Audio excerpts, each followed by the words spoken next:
Qu'est-ce que tu cherches?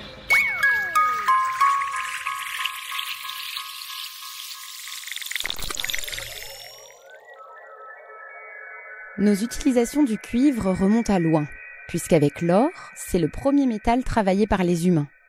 On s'en sert depuis l'Antiquité pour conserver les aliments, on l'utilise comme antibactérien sur certaines surfaces médicales, et il est aussi le premier composant de la bouillie bordelaise, fongicide des jardins et des potagers. Le cuivre a des effets toxiques au-delà d'une certaine dose, mais il est aussi naturellement présent dans le corps humain. C'est même un oligo-élément essentiel. Ça veut dire qu'il est indispensable au bon fonctionnement de notre corps. Au laboratoire de bioénergétique et d'ingénierie des protéines de Marseille, Marianne Hilbert, microbiologiste et directrice de recherche au CNRS, étudie cet antagonisme du cuivre. C'est incroyable la puissance de ce composé. C'est très très important d'avoir ce métal dans nos cellules et elles en ont vraiment besoin. Par contre, toute une question de dose, toute une question de concentration. Dès que ce métal augmente un petit peu dans les cellules, dès qu'il y a une concentration un peu trop forte, cela peut être toxique. Avec le projet CHAPCOP, Marianne cherche à expliquer l'action antibactérienne du cuivre, sa capacité à tuer des bactéries. Dans un contexte où les bactéries développent de plus en plus de résistance aux antibiotiques, cette capacité du cuivre est très prometteuse.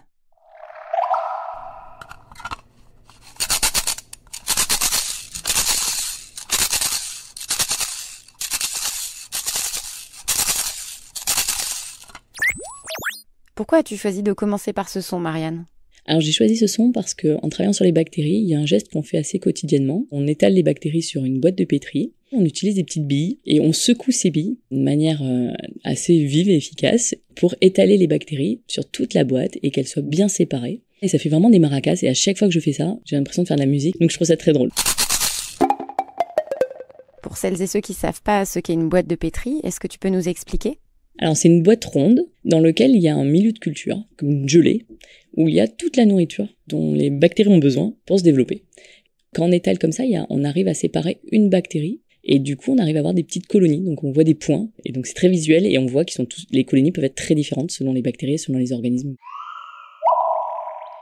Qu'est-ce que toi tu étudies dans ces boîtes de pétri ? Actuellement, on travaille sur différentes bactéries, mais il y en a une sur laquelle on travaille particulièrement, c'est la bactérie Escherichia coli. C'est vraiment la bactérie modèle qu'on utilise depuis un certain nombre d'années et sur laquelle on a beaucoup d'outils génétiques qu'on peut utiliser. Et donc, on a plein de possibilités. On apprend des tonnes de choses en travaillant sur les bactéries. C'est des organismes vivants, c'est des cellules et elles ressemblent énormément à nos cellules en fait. Et c'est ça qui est génial, c'est que ce qu'on apprend sur les cellules bactériennes, on peut après, dans certains cas, extrapoler aux cellules humaines. Et qu'est-ce que tu étudies sur Escherichia coli ? Alors nous, donc je dis nous parce qu'on est une équipe, on travaille sur l'impact du cuivre sur les bactéries. Et on se rend compte que ce métal tue les bactéries, donc il a un effet antibactérien qui est puissant, presque similaire à l'eau de Javel. Et ce qui est incroyable avec le cuivre, c'est le fait que le cuivre est également essentiel. Je vous ai dit tout à l'heure que le cuivre était toxique pour les bactéries, et en même temps elles en ont besoin. Et c'est vrai pour les bactéries, mais c'est vrai pour toute cellule. Typiquement, les cellules humaines, comme tes cellules, contiennent une enzyme qui te permet de respirer actuellement. Donc, qui te permet de transformer l'oxygène de l'air en eau. Et sans cette enzyme qui contient du cuivre, tu ne pourrais pas respirer. C'est très très important d'avoir ce métal dans nos cellules. Et elles en ont vraiment besoin. Par contre, toute une question de dose, toute une question de concentration.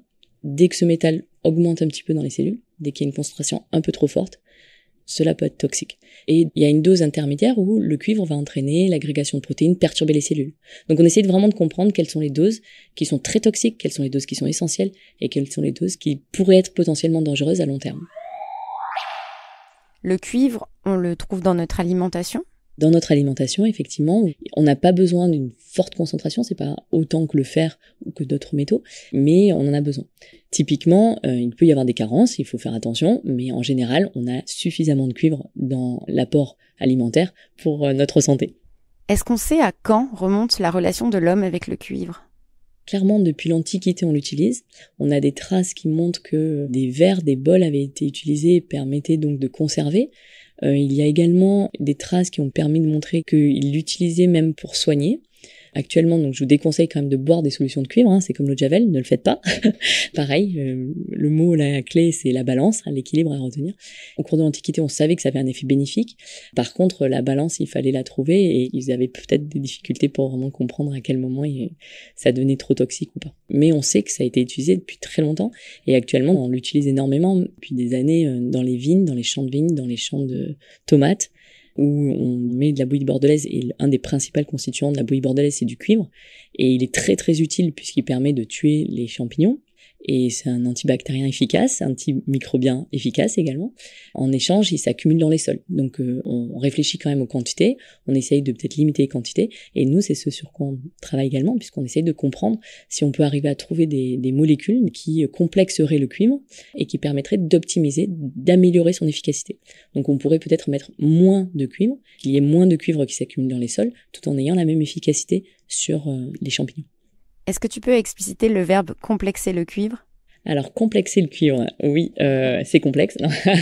Alors, clairement, je travaille justement donc avec des chimistes pour ça. Je pense que c'est important de le souligner, c'est que on est spécialiste dans notre domaine, mais on a vraiment besoin d'autres spécialistes dans d'autres domaines, et c'est difficile des fois de communiquer avec d'autres collègues qui n'ont pas du tout les mêmes formations que nous, mais ça ouvre l'esprit et ça ouvre des perspectives énormes.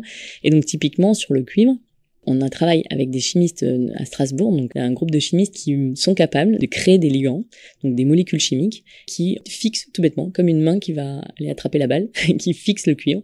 Donc c'est ça un complexe, c'est la main et la balle. Et ces complexes de cuivre vont permettre, par exemple, au cuivre de pénétrer plus facilement les membranes des cellules, vont permettre de rentrer plus facilement. Elles peuvent avoir d'autres propriétés, améliorer les spécificités du cuivre, par exemple, et lui permettre de cibler une protéine en particulier. Donc c'est ce que l'on recherche grâce à ces complexes de cuivre. Et actuellement, des complexes de cuivre sont en train d'être étudiés également comme anticancéreux, comme molécules qui pourraient être utilisées également pour traiter des maladies graves qui sont souvent génétiques, liées à un problème d'homéostasie du cuivre où les patients ne sont plus capables de contrôler la quantité de cuivre. Ces personnes-là qui ont vraiment une mutation au niveau d'une pompe qui permet de réguler la quantité de cuivre dans vos cellules.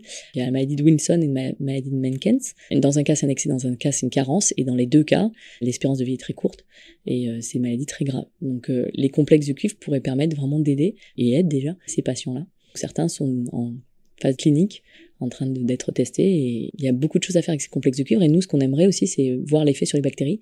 Donc on sait qu'il y a des complexes de cuivre qui sont antibactériens, qui fonctionnent très très bien sur les bactéries. On pourrait peut-être imaginer utiliser ce complexe de cuivre comme antibactérien dans le futur. Un enjeu important, c'est l'antibiorésistance, c'est-à-dire le fait que les bactéries résistent de mieux en mieux aux traitements antibiotiques. Est-ce que l'utilisation du cuivre peut répondre à cet enjeu ? Le cuivre a ce potentiel, comme je vous l'ai dit tout à l'heure, d'avoir un effet très très efficace. C'est-à-dire qu'il ne va pas agir sur une seule cible, comme le fait certains antibiotiques.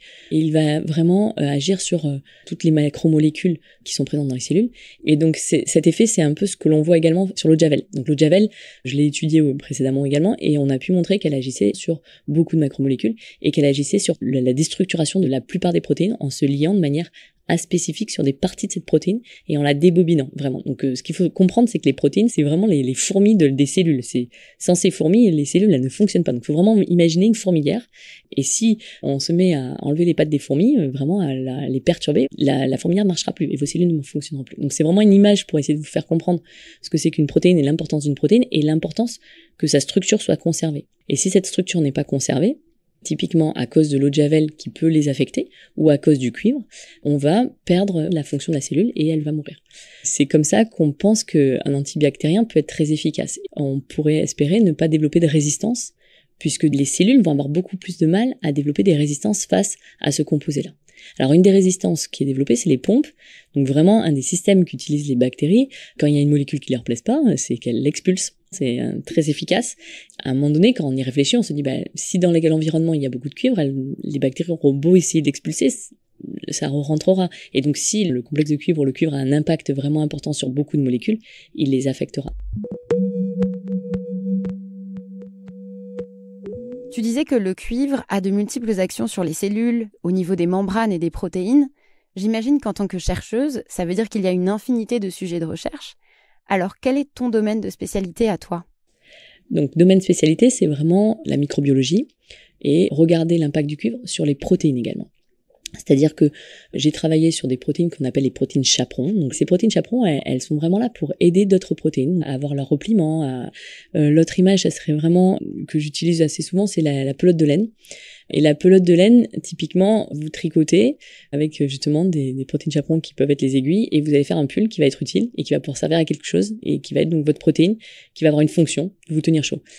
Si par contre, il y a un chat qui vient par là et qui emmêle cette pelote de laine, vous pourrez rien faire de cette pelote de laine et elle aura perdu sa fonction. Donc ça, c'est ce qu'on appelle les agrégats. Et on va avoir donc des protéines qui vont avoir des structures et qui vont avoir une fonction, et des protéines qui ont perdu leur fonction et qui sont agrégées. Et les chaperons, elles vont vraiment être là pour essayer de structurer, donc elles vont aider à former le pull. Donc c'est vraiment les aiguilles à tricoter. Alors voilà, cette image, elle représente bien finalement la structure des protéines et pourquoi c'est important, et le rôle des chaperons aussi là-dedans. Donc si je comprends bien, le cuivre entraîne la perte de fonction des protéines en les agrégeant. Et toi, tu étudies également comment les protéines chaperons démêlent ces agrégats pour rendre aux protéines leur repliement et leur fonction. C'est bien ça ? Il y a vraiment très nombreuses protéines chaperons, donc il y a une grande variété. Et il y a des protéines chaperons qui sont capables de démêler ces agrégats, mais en fait, ça demande beaucoup d'énergie. Et en général, ce que va faire les chaperons, c'est qu'elle va vraiment essayer de se coller vite à la laine, ou à la protéine, on va dire, pour éviter de former les agrégats. Et essayer de restructurer le plus rapidement possible la protéine. Qu'est-ce qui t'a poussé, Marianne, à étudier les effets du cuivre sur les bactéries ? C'est vraiment cette capacité à être vraiment essentielle et toxique. Moi, c'est ce paradoxe-là que je trouve fascinant. Et c'est vrai, d'essayer de comprendre comment les cellules arrivaient à gérer ça est également fascinant. Et est-ce que tu as toujours voulu être chercheuse ? Je me suis pas réveillée, je me suis pas dit à 10 ans, je veux être chercheur. Je ne travaillais pas à 8 ans sur mon microscope. Par contre, ce que j'ai fait, c'est que j'ai suivi un parcours en continuant à faire ce que j'aimais. Et vraiment, en terminale, la biologie, j'aimais beaucoup. Le cours de biologie, ma prof me plaisait. Et elle nous avait donné, pour ceux qui voulaient faire médecine, des QCM à remplir. Et vraiment, déjà, j'ai détesté les QCM.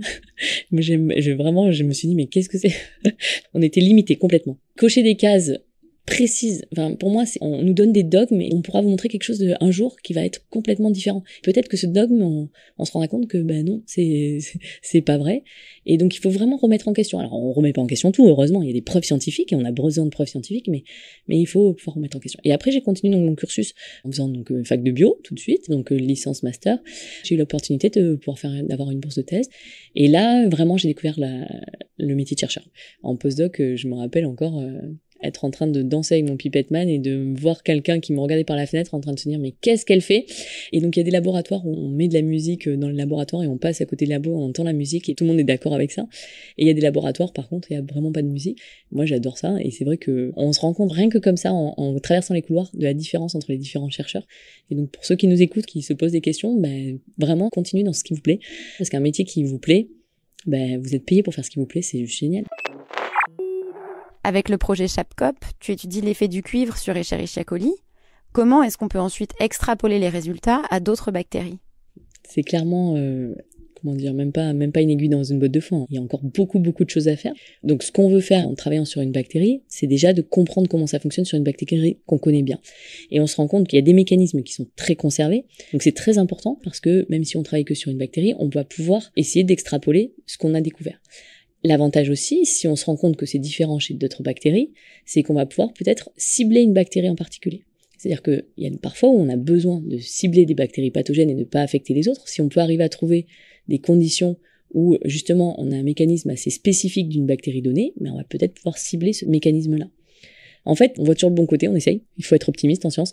Sinon, on peut se dire, oh mon Dieu, mais c'est fini, mais c'est même pas la peine, j'y arriverai jamais. Ou se dire, non, justement, ça va permettre de construire des briques qui vont permettre d'être utiles pour pouvoir arriver là où on arrive. Et ce qu'on fait actuellement, on comprend pas tout. On utilisait l'eau de Javel depuis 100 ans et on savait même pas comment exactement l'eau de Javel fonctionnait. Enfin, il y a plein de médicaments qu'on prend, on ne sait pas exactement comment ils fonctionnent. Donc ça peut être stressant, mais en même temps, ils permettent de sauver des vies. Donc pourquoi s'empêcher de les prendre ? Après, en les comprenant mieux, ça pourra permettre par la suite de se rendre compte que peut-être qu'il faudrait utiliser un petit peu moins, ou peut-être qu'il faudrait utiliser ce complexe plutôt, ça serait quand même à long terme mieux. Donc on peut espérer vraiment arriver à pouvoir l'utiliser comme antibactérien, voire en synergie avec des antibiotiques que l'on connaît pour optimiser l'efficacité de ces antibiotiques aussi. Merci Marianne de nous avoir fait découvrir les différentes facettes du cuivre. Il s'avère en effet prometteur, et à l'avenir, on arrivera à le rendre plus efficace dans des domaines tels que l'agriculture, l'élevage et la santé. Qu'est-ce que tu cherches est un podcast produit par le CNRS. Retrouvez tous les épisodes de Qu'est-ce que tu cherches sur vos applications de podcast. Et si cet épisode vous a plu, partagez-le autour de vous.